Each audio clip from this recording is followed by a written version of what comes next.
बिस्मिल्लाहिर्रहमानिर्रहीम। नाज़रीन अस्सलाम वालेकुम। मैं हूं आपका मेज़बान साबिर शाकिर। वफाकी दाखिल हुकूमत इस्लामाबाद से कुछ ताज़ा तरीन इत्तलाआत और हम खुद आपसे शेयर करते हैं। पाकिस्तान की सियासी सूरत हाल यकसर तब्दील होने जा रही है एक बार फिर, और पाकिस्तान की सियासी सूरत हाल में भौंचाल आने वाला है, बल्कि आ चुका है। उसकी वजह यह कि आज कमरा अदालत नंबर 1 में जब तोशा खाना केस की समाअत शुरू हुई तो जो उसके परखच्चे उड़े और सरदार लतीफ खान खोसा साहब ने 3 ऑनरेबल जजेस को, फुल बेंच को जिस तरीके से मुतमईन किया, और इलेक्शन कमीशन ऑफ पाकिस्तान के जो सरकारी वकील हैं उन्होंने भी तस्लीम किया कि तोशाखाना में काफी हद तक बेईमानियां हुई और उनका ट्रायल दुरुस्त नहीं था। इमरान खान साहब को इंसाफ नहीं मिला और ट्रायल में इंतहाई बेज़ाब्तियां भी देखी गई। इलेक्शन कमीशन ऑफ पाकिस्तान के वकील ने वो सब कुछ तस्लीम कर लिया जो कि इमरान खान के वकील और इमरान खान साहब खुद कहते रहे हैं, और ये सब कुछ हुआ कमरा अदालत नंबर 1 में। एक एक करके बहुत ही मुख्तसर और सादा जुबान में आपके साथ चीजें कुछ शेयर करूंगा, लेकिन उससे पहले इस्लामाबाद हाई कोर्ट का ऑर्डर भी आ चुका है कल की हेयरिंग का इमरान खान साहब का तोशाखाना केस में, क्योंकि अब समाअत है कल, और कल ही 2 समातें होंगी। कल एक इस्लामाबाद हाई कोर्ट में होगी और उसके बाद फिर सुप्रीम कोर्ट ऑफ पाकिस्तान में इस बड़े मुकदमे की समाअत होगी, जो कि अदालती तारीख का बहुत ही बड़ा मुकदमा है। और अदालती तारीख में ऐसा बदनुमा दाग जो है वो कभी भी हमने अदालत के चेहरे पर नहीं देखा कि एक खुले आम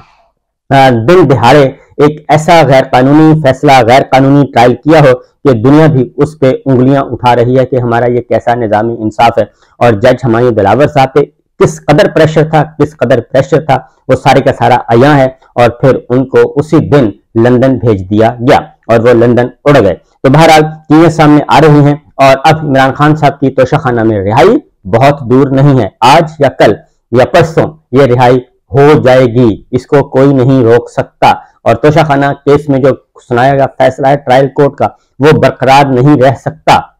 लिहाजा इंसाफ होने वाला है। और इमरान खान साहब जो दुहाइयां देते रहे वो बिल्कुल दुरुस्त दुहाइयां साबित हुई। उसकी रीजन ये है कि एक तो बेज़ाब्तियां तो है ही हैं, पीछे अगर मुड़ के देखें तो तोशाखाना में 3 रेफरेंस थे। साबिक सदर आसिफ अली जरदारी वापस रेफरेंस हो गया, साबिक वजीर आजम नवाज शरीफ रेफरेंस वापस, और साबिक वजीर आजम यूसुफ गिलानी साहब का रेफरेंस वापस। और ये जो कि डिक्लेयर्ड थे, यानी उन्होंने सारा रिकॉर्ड पेश किया और सिलसिला शुरू कहां से किया, अरबों पहले 50 करोड़ से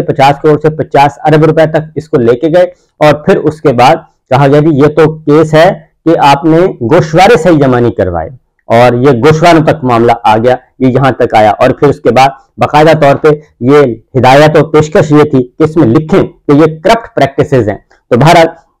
पहले जरा तोशाखाना में इस्लामाबाद हाई कोर्ट का फैसला सुन लें, उसके बाद आते हैं जी तहरीरी हुक्मनामा जारी कर दिया चीफ जस्टिस आमिर फारूक साहब और जस्टिस तारिक महमूद जहांगीरी साहब ने। तहरीरी हुक्मनामे में अमजद परवेज ने अपील पर दी तैयारी के लिए 2 हफ्तों का वक्त मांगा, लेकिन दरखास्त गुजार वकला ने इलेक्शन कमीशन की वक्त हासिल करने की इस्तदा की मुखालफत की, लिहाजा ये वक्त नहीं दिया गया और अब ये समाअत होगी कल, यानी कि 24 अगस्त को दोबारा समाअत के लिए मुकर्रर किया गया। और इसके अलावा डॉक्टर बाबर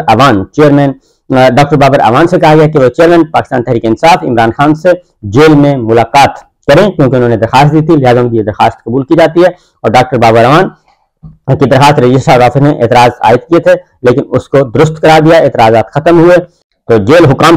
हुकाम को ये हिदायत की गई है कि बाबर अवान की चेयरमैन पीटीआई इमरान खान से 23 अगस्त दोपहर 1 से 3 बजे के दरमियान मुलाकात कराएं, और सरदार लतीफ खान खोसा साहब की मुलाकात इमरान खान साहब से भी हो, और वो भी उसी दिन ही होगी। और लतीफ खोसा इमरान खान से मुलाकात की दरखास्त भी मंजूर की जाती है, और जेल हुकाम 23 अगस्त दोपहर 2 बजे सरदार लतीफ खान खोसा साहब की चेयरमैन पीटीआई इमरान खान साहब से मुलाकात करवाएं। तो ये एक तो दरखास्त मंजूर की गई है। दूसरा, तोशाखाना में बहुत बड़े जो हैं रिमार्क्स आए हैं, और उसका मैं आपको ब्रीफ बहुत मुख्तसर बताता हूँ। बीबीसी और आलमी ज़राया ब्लॉग भी इस मुकदमे में बहुत ज्यादा दिलचस्पी ले रहे हैं। आलमी ज़राया तमाम के तमाम, उसकी रीजन है कि ये मुकदमा ऐसा है कि जिसमें इमरान खान साहब को जबरदस्ती जेल में डाला गया है, और फिर जो कुछ जेल में किया जा रहा है वो भी हमारे सामने है। तोशाखाना ट्रायल के फैसले में गलतियां मौजूद हैं। कल हाई कोर्ट में कुछ ना हुआ तो फैसला करेंगे, ये चीफ जस्टिस ऑफ पाकिस्तान पर मुश्तमिल फुल बेंच ने ये बात की है। जस्टिस उमर अता बंदियाल साहब, जस्टिस मज़हर अली नकवी साहब और जस्टिस जमा खान मंदोखेल, 3 रुकनी फुल बेंच था, और तीनों मुअज़्ज़िज़ अराकीन जो हैं, मुअज़्ज़िज़ जज साहिबान, इस बात पर मुत्तफिक नजर आए कि मामले में एम्बेजलमेंट हुई है। सुप्रीम कोर्ट से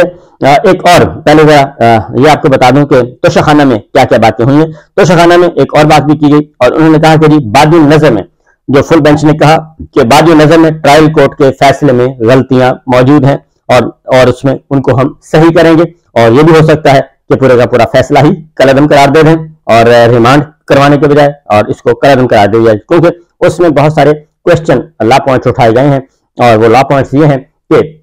ये एक तो जायदुल मयाद है और अंदर मयाद जो है ये शिकायत नहीं हुई। दूसरा ये कि सेक्रेटरी इलेक्शन कमीशन जो है वो मजाज अथॉरिटी ही नहीं थे, क्योंकि इलेक्शन कमीशन ऑफ पाकिस्तान का मतलब है चीफ इलेक्शन कमिश्नर और 4 अरकान जो कि मेंबर्स होते हैं, हर सूबे से एक मेंबर होता है, लिहाजा ये 5 अरकान का मतलब है election commission of Pakistan. Secretary election commission नहीं कहलाता, इसलिए उन्होंने अपने हदूद से अख्तियारात से तजावुज किया और इसलिए वो दुरुस्त नहीं है। दूसरा, चीफ जस्टिस ऑफ पाकिस्तान ने एक और बात भी की है और उन्होंने कहा है कि नैब तरामीम भी जो है वो भी मशकूक हैं। नैब तरामीम के बारे में भी आज उन्होंने कहा है कि ये मशकूक हैं और इनको भी हम रिव्यू कर रहे हैं, इनका भी जायजा ले रहे हैं। आज काफी धुआंधार किस्म की इत्तलाआत और काफी अहम समातें थी सुप्रीम कोर्ट ऑफ पाकिस्तान में। ये जावेद लतीफ साहब के खिलाफ एक मामला था, इंक्वायरी के दौरान उनको गिरफ्तार किया गया था। इस फैसले के खिलाफ आए हुए थे सुप्रीम कोर्ट में नैब हुक्काम, तो जावेद लतीफ साहब के हक में सुप्रीम कोर्ट ने कहा कि ये बिल्कुल गलत है कि कोई शख्स इंक्वायरी के लिए आए और आप उसको गिरफ्तार कर लें, लिहाजा नैब तरामीम जो हुई हैं वो भी मशकूक हैं, उनको भी दुरुस्त करना है। ये भी चीफ जस्टिस ऑफ पाकिस्तान ने आज इंडिया दिया, इशारा दिया। और दूसरा ये कि इमरान खान एक और तोशाखाना में एक और ऑब्जर्वेशन सामने I chief justice of Pakistan की। उन्होंने कहा कि इमरान खान की अपील पर समाअत जो हुई, उन्होंने कहा तोशाखाना केस में ट्रायल कोर्ट का हुक्म दुरुस्त नहीं है,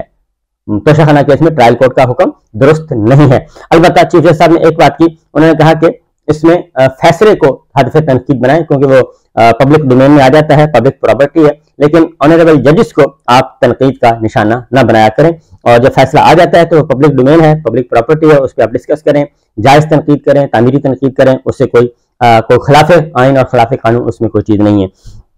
अब आते हैं जी जो असल मामला है वो है बड़े अरसे से मोहतरमा मरीम नवाज साहिबा का ट्वीट जो है वो खामोश था, बहुत ज्यादा कोई एक्टिविटी नजर नहीं आ रही थी और जैसे ही ये मामला हुआ सुप्रीम कोर्ट ने समाअत मुकम्मल की और समाअत मुकम्मल करने के बाद ये कहा गया कि इसकी समाअत अब कल होगी और पहले इस्लामाबाद हाई कोर्ट को मौका दिया गया और डेकोरम का ख्याल रखा गया और डेकोरम का ख्याल रखने के बाद उन्हें कहा गया कि पहले हम इस्लामाबाद हाई कोर्ट को मौका देते हैं, एक डिग्निटी उनकी बचाने के लिए ये सब कुछ किया गया। Chief justice Islamabad high court की डिग्निटी बचाने के लिए पहले उनको मौका देते हैं, वो अपना फैसला सादर फरमाएं, उसके बाद फिर सुप्रीम कोर्ट उसमें आएगी। लिहाजा सुप्रीम कोर्ट ने कल 2 बजे तक ये रखा है टाइम और कल 2 बजे से पहले जो है वो इस्लामाबाद हाई कोर्ट में ये मुकदमा सुना जाएगा और सुप्रीम कोर्ट ने यह भी कहा है कि इस्लामाबाद हाई कोर्ट कल सुबह पहले टाइम ये मुकदमा सुने और हम उसके बाद फिर सुनेंगे।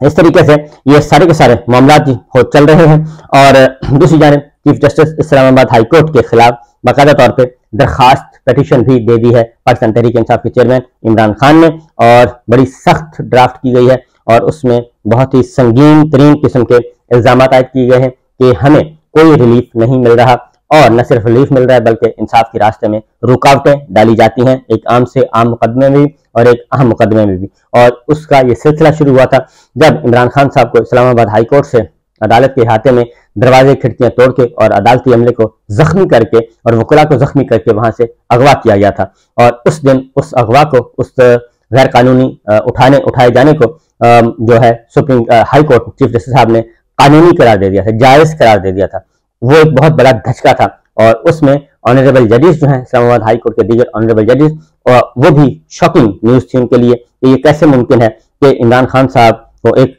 आम आदमी भी हो उसके लिए भी अहाता अदालत से ये कैसे मुमकिन है कि आप उनको उठाएं और जिस तरीके से उठाया गया तो वो मामला चल रहा था। फिर जो टेरियन का केस था उसमें भी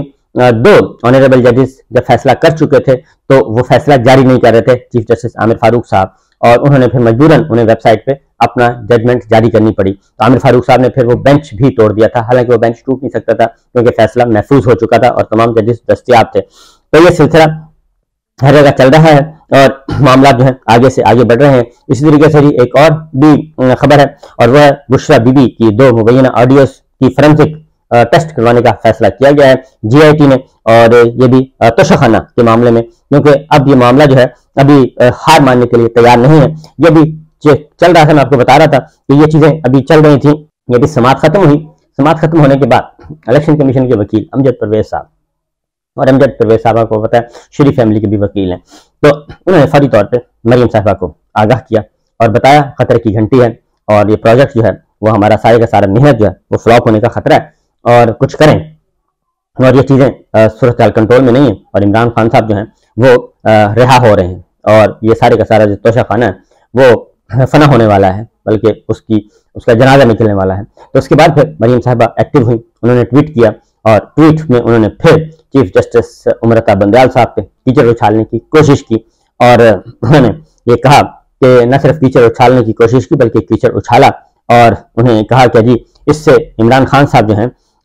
चेयरमैन PTI की जो वकालत करना है इमरान खान को अच्छा नहीं बना सकता चीफ जस्टिस साहब, और चीफ जस्टिस साहब पे फिर और उसके बाद बाकायदा तौर पे ट्रोलिंग जो है वो शुरू करने की भी हिदायत आ गई, और ट्रोलिंग शुरू हो गई जनाब चीफ जस्टिस साहब की और ऑनरेबल जजेस की। और फिर आप देखिएगा कि कुछ 7 से 12 बजे बाद भी इसकी झलक नजर आएगी कि जनाब ये हिदायत आ चुकी है कि अब आप दोबारा से ऑनरेबल जजेस को दोबारा से रगड़ना शुरू कर दें और उनको बेतौकीर करें। तो बहरहाल मामला ये है कि चीजें हाथ से निकलती जा रही हैं, और दूसरी जानब सदर ममलिकत ने एक अहम तरीन इक़दाम कर दिया है। सदर ममलिकत ने मुसलसल सदर ममलिकत जो है वो आइन के मुहाफिज बने हुए हैं, और ऐवान सदर में बैठ के सही तौर पे वो उमूर ममलिकत में को आइन के मुताबिक चलाने का इरादा रखते हैं। और सदर ममलिकत डॉक्टर आरिफ अली साहब ने खत लिखा है चीफ इलेक्शन कमिश्नर को कि तशरीफ लाएं आज या कल, और चूंकि वजीर आजम की एडवाइस पर सदर ममलिकत ने कौमी असम्बली तहलील की है, और इसलिए आर्टिकल 48 के मुताबिक जो है इसकी तारीख, इंतखाबात की तारीख का तयन करना सदर ममलिकत का आइनी इख्तियार है, जिम्मेदारी है। इसलिए तशरीफ लाएं और आके इस मामले को सुलझाएं, और उसकी वजह यह है कि निगरान हुकूमत को बाइज्जत रुखसत किया जा सके। चीज़ें जो हैं वो तेज़ी से बदल रही हैं, और मैंने आपको बताया कि ये महीना काफ़ी इंपॉर्टेंट है। यौम आज़ादी 14 अगस्त को यौम आज़ादी मिली थी पाकिस्तान को, लेकिन हकीकी आज़ादी अभी तक हमें पाकिस्तानियों को मुयस्सर नहीं आ सकी। तो इंतज़ार कीजिए, इंपॉर्टेंट मुकदमात की समाअत शुरू हो चुकी है और अहम डेवलपमेंट्स होने जा रही हैं। इजाज़त दीजिए, अल्लाह हाफिज़।